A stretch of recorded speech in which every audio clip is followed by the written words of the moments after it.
जादुई पकवान। एक नगर में भोले राम नाम के एक सेठ जी थे जो कि बहुत ही मेहनती और ईमानदार थे। उनकी पत्नी बहुत पहले ही छोड़कर चल बसी थी।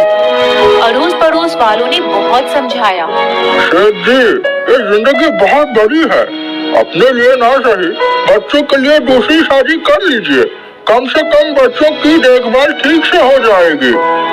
अरे भाई, उनके नसीब में माँ का प्यार होता तो मेरी घरवाली इतनी जल्दी छोड़कर जाती ही नहीं। भोले राम खुशी खुशी बच्चों का पालन पोषण करते रहे। कच्चा पक्का जो भी बन पड़ता बनाते, खुद भी खाते और बच्चों को भी खिलाते थे। बच्चे वही खाना खाकर बड़े हुए थे। दोनों पढ़ लिख कर नौकरी भी करने लगे, पर अच्छे खाने को तीनों तरस गए थे। अनूप और गुड्डू पिताजी की सेवा करते थे। जब से बच्चे नौकरी करने लगे, तब से उन्होंने खाना बनाने के लिए बूढ़ी अम्मा रख ली थी। फिर भी उन्हें खाने का आनंद कभी नहीं मिल पाया। बेटा अनूप, एक बहुत ही अच्छा रिश्ता आया है। लड़की भी मोहन काका की देखी भाली है, पढ़ी लिखी है, अच्छे संस्कार वाली है। कहो तो बात पक्की कर लो। सबसे अच्छी बात है कि वो खाना पीना बनाएगी तो परिवार को कम से कम 2 वक्त की रोटी नसीब हो जाएगी। काम वाली का खाना कभी पसंद नहीं आता। पिताजी, जैसी आपकी मर्जी, मुझे कोई एतराज नहीं है। भोले राम एक दिन बेटों के साथ लड़की के घर गए। अच्छे पकवान के लिए बरसों से तरस रहे थे। खूब छक कर खाना खाया। खाना क्या आपकी बिटिया ने ही बनाया है? जी है। तीनों की बाँछें खिल गईं। कुछ ही दिनों में उसकी शादी माधुरी से हो गई। जब वो घर आई तो अनूप ने कहा, मैंने तो पहली बार ही तुमको देखकर सोच लिया था कि इतनी खूबसूरत लड़की पाकर तो मेरे तो नसीब ही खुल गए। उस पर से जब तुम्हारे हाथ का बनाया हुआ खाना खाया तो मन हुआ कि अभी तुमसे शादी करके उठा ले जाऊं। माधुरी हक्की बक्की सी उसकी तरफ देखने लगी। मैंने कौन सा खाना बनाया था? अरे, जब हम उस दिन तुम्हारे घर गए थे तो तुम्ही ने ही तो खाना बनाया था ना। तुम्हें किसने बताया? मैंने तो कभी खाना नहीं बनाया। माँ कहती थी कि ससुराल में जाकर खाना बनाना, यहाँ सिर्फ अपनी पढ़ाई पर ध्यान दो। तुम्हारे पिता ने तो कहा था कि खाना तुमने ही बनाया था। देखो, अच्छे रिश्ते की खातिर शादी ब्याह में थोड़ा बहुत झूठ बोलना पड़ता है। सभी माँ बाप बोलते हैं, पर अगर तुम मुझसे पूछते तो मैं तुम्हें सच सच बता देती। अरे, तुम रोना बंद करो। हम तो बचपन से ही अच्छे खाने को तरस गए थे, इसीलिए सोच रहे थे कि तुम्हारे आने पर बढ़िया बढ़िया पकवान खाने को मिलेंगे। कोई बात नहीं, तुम चिंता मत करो। लेकिन मैं बहुत शर्मिंदा हूँ, क्योंकि मैंने खाना बनाना कभी सीखने की कोशिश नहीं की। माँ पिताजी चाहते थे कि मैं पढ़ लिख कर नौकरी करूँ। अच्छा, छोड़ो उस बात को। चलो, हम अपनी नई जिंदगी की शुरुआत मिठास से करते हैं। अनूप ने लड्डू का एक टुकड़ा उठाकर माधुरी के मुंह में डाल दिया। दोनों हंस पड़े। दूसरे दिन सुबह सुबह ही भोले राम और गुड्डू कुछ बढ़िया खाने की उम्मीद में बैठ गए, लेकिन रसोई में बूढ़ी अम्मा को देखकर, भाभी कहाँ है? बहुत भूख लगी है, कुछ खाने को दे दीजिए। माधुरी अपने कमरे से भागती हुई आई। उसने देखा अम्मा ने आटा गूंद लिया था और सब्जी काटकर चढ़ा दिया था। फिर पराठे सेकने लगी। वो चुपचाप एक कोने में खड़ी होकर उसको देखती रही। अम्मा, आप हटो, मैं पराठे सेक देती हूँ, आप चाय बना लो। अरे, तुम कब रसोई में आई? लाओ, मैं कुछ मदद करता हूँ। तुम सबके साथ खाना खाओ, मैं पराठे सेकने की कोशिश करती हूँ। 1-2 पराठे जल ही गए। सब खाने बैठे तो अनूप ने मुंह बनाकर कहा, इससे अच्छा पराठे तो अम्मा ही बना लेती। भोले राम ने अनूप को डांटा और अपने बटुए में से एक सोने की अंगूठी निकालकर बहू को नेक के रूप में दे दिया। पापा, ये नेक मैं उस दिन लूंगी जिस दिन आप लोगों को पूरे पकवान बनाकर खिलाऊंगी। आज मुझे माफ कीजिए, मैं उस दिन खुद ही आपसे मांग कर ले लूंगी। ये आप अपने पास मेरी अमानत समझ कर रखिए। माधुरी ने घर का सब काम धीरे धीरे संभाल लिया। कुछ महीनों के बाद बूढ़ी अम्मा बीमार पड़ गई और उसने छुट्टी ले ली। सारा खाना माधुरी को ही बनाना पड़ता। अनूप ऑफिस से आकर जब खाने बैठा तो माधुरी ने कहा, खाना ठीक बना है? दाल और सब्जी दोनों में नमक ज्यादा है।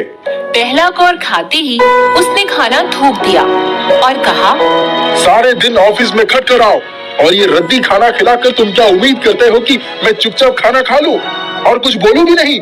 अच्छा रुको, मैं जल्दी से कुछ और बना देती हूँ। लेकिन अनूप गुस्से में पैर पटकते हुए चला गया। जब वो कमरे में गई तो अनूप मुंह ढककर सो गया था। माधुरी भी रोते रोते सो गई। सुबह उठकर अनूप बिना उससे बात किए ही ऑफिस चला गया। इतना गुस्सा होने की क्या बात थी, अब से मैं खाना चखकर ही परोसूंगी। शाम को उसने बड़े मन से खाना बनाया। पिताजी, मैं अपने दोस्त के यहाँ जा रहा हूँ, आप लोग खाना खा लीजिए। माधुरी से उसने न कुछ पूछा न कुछ बताया। रात को जब आया तो चुपचाप सो गया। मुझे कुछ समय के लिए अपने मायके जाना है। क्यों? खाना बनाते बनाते थक गई क्या? कोई जरूरत नहीं है कहीं जाने की। मैं अपने मायके भी नहीं जा सकती। तुम्हें पता है कि बूढ़ी अम्मा भी नहीं आ रही है, कम से कम उनको तो आ जाने देती। तुम्हें जाना है तो जाओ, मैं कुछ नहीं जानता। हम जैसे पहले खाते थे वैसे ही खा लेंगे। भोले राम कमरे के बाहर खड़े थे। दरवाजा खटखटाकर अंदर आए तो माधुरी सिसक रही थी। अरे क्या बात है, किस बात का झगड़ा हो रहा है? पिताजी, इनको अपने मायके जाना है। हाँ तो सभी लड़कियां जाती हैं, कल मैं ही छोड़ आऊंगा। दूसरे दिन माधुरी अपने मायके चली गई। माँ, मुझे खाना बनाना सीखना है। मेरे घर में सब खाने के बहुत शौकीन हैं। उनके लिए मैं बढ़िया से बढ़िया खाना बनाना सीखना चाहती हूँ। चलो आज तो आराम कर लो, कल से सीख लेना। जब तुम पढ़ाई में इतनी होशियार हो तो तुम्हारे लिए खाना बनाना सीखना कौन सा मुश्किल काम है। 10 दिन में सीख जाओगी।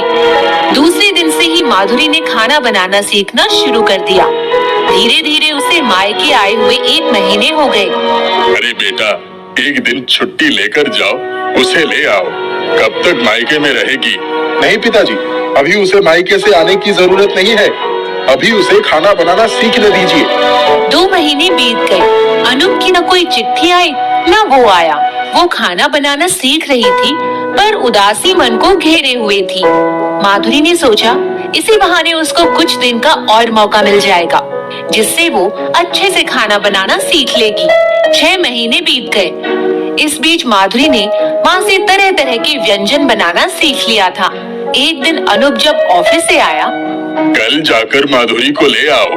पिता के कहने पर दूसरे दिन अनूप उसके घर पहुंचा तो देखा वो अपनी सहेली के भाई राजू के साथ मोटरसाइकिल पर घर आ रही थी। राजू उसको उतारकर तुरंत चला गया। ओ, तो इसलिए तुम्हें मायके में रहना था ताकि तुम सबके साथ मौज मस्ती कर सको। ठीक है, मैं चला जाता हूँ, तुम यही रहो आराम से। अनूप, मेरी बात तो सुनो, ऐसा कुछ भी नहीं है। घर में चलो, मैं बताती हूँ। अरे मुझे कोई दलील सुनने की जरूरत नहीं है। आंख देखी चीज झुठलाई नहीं जा सकती। दोबारा मैं कभी नहीं आऊंगा। गुस्से में वो उसी टैक्सी से वापस आ गया। घर आकर उसने भोले राम से कहा, अरे तुम अकेले आ गए? माधुरी कहाँ है? पिताजी, उसकी माँ की तबीयत खराब है, 2-4 दिन बाद आ जाएगी। कहता हुआ अपने कमरे में चला गया। रात भर सो नहीं पाया। उसने कितना बड़ा धोखा दे दिया था। अगर दूसरों के साथ घूमने का इतना ही शौक था तो शादी क्यों की? एक पल गिन रहा हूँ और वो बहाने पर बहाना किए जा रही है। दूसरा कोई कहता तो शायद मैं उसका मुंह नोच लेता। माधुरी की आंखें रो रो कर लाल हो गईं। क्या हुआ? तुम तो सामान लाने गई थी ना, आज कुछ नया बनाने के लिए। माँ, अब बस बहुत हो गया। उसने माँ को अनूप के साथ हुई सारी बातें बताई। बेटी, तुम चिंता मत करो, मैं सब ठीक कर दूंगी। दूसरे दिन सुबह सुबह ही उसके माता पिता माधुरी के ससुराल पहुँच गए। अरे आइए आइए, आप लोग इतनी सुबह सुबह, सब ठीक है ना? कैसी तबीयत है भाभी जी आपकी? माधुरी कहाँ है? भाई साहब, मैं तो ठीक हूँ, पर बच्चों के बीच में कुछ गलतफहमी हो गई है। तभी अनूप तौलिए से सर पोंछते हुए बाहर आया। मुझे कोई गलतफहमी नहीं हुई है। वो वहाँ दूसरे लड़कों के साथ आराम से मोटरसाइकिल पर घूम रही है और मैं यहाँ इस अपराध बोध में मरा जा रहा हूँ कि मैं उसको लेने नहीं जा पा रहा हूँ। बेटा, उस छोटी सी बात को आप अपने दिमाग में मत बिठाओ। आओ बैठो, मैं तुम्हारी सारी गलतफहमियां दूर करती हूँ। मैं कुछ नहीं सुनना चाहता। अनु, ये क्या तमाशा लगा रखा है? यहाँ आकर बैठो। वो जब से यहाँ से गई है तब से रोज नए नए पकवान बनाना सीख रही है, सिर्फ इसीलिए कि तुम लोगों को अपने हाथों से बढ़िया पकवान खिला सके। उस दिन जब गुड्डू गया था तब भी वो आ सकती थी, पर उसे अभी और चीजें सीखनी थी, इसीलिए उसने बहाना बना लिया। कल उसे बुखार था, फिर भी वो दही बड़े का सामान लेने बाजार जाने की जिद कर रही थी। तभी मैंने पड़ोस के राजू को कहा कि इसके साथ जाए। मुझे क्या पता था कि इस बात से तुम्हें नाराजगी हो जाएगी। वो अभी भी बुखार में पड़ी है। कल रात से रो रो कर उसकी आंखें सूज गई हैं। क्या उसको बुखार है और आप लोग उसे छोड़कर यहाँ आ गए?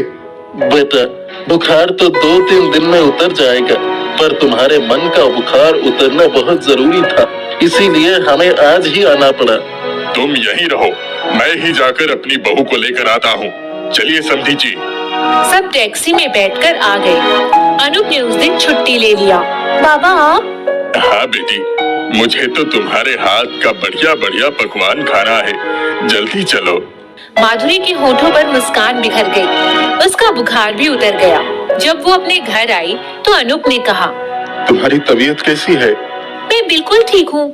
माधुरी, मुझे माफ कर दो, मैंने तुम्हें गलत समझा। आगे से कभी ऐसी गलती नहीं करूँगा। तो मुझसे क्षमा मांगकर मुझे छोटा मत करो। अगर मैं खाना बनाना पहले से जानती तो ये सब कुछ नहीं होता। दूसरे दिन माधुरी ने रसोई में जाकर खूब सारे पकवान बनाए और सबको खिलाया। वाह भाभी, आप तो एकदम होटल जैसा खाना बनाने लगी। यही सीखने के लिए इस बेचारी को कितनी बड़ी कीमत चुकानी पड़ी। बाबा मेरा नेक दीजिए, आज मैं आपसे अपना नेक मांग कर लूंगी, क्योंकि मुझे पता है अब मैं सही मायने में इसकी हकदार हूँ। भोले राम ने उसे अलमारी से निकालकर अंगूठी दे दी। उनके घर की खुशहाली जादुई पकवान की वजह से वापस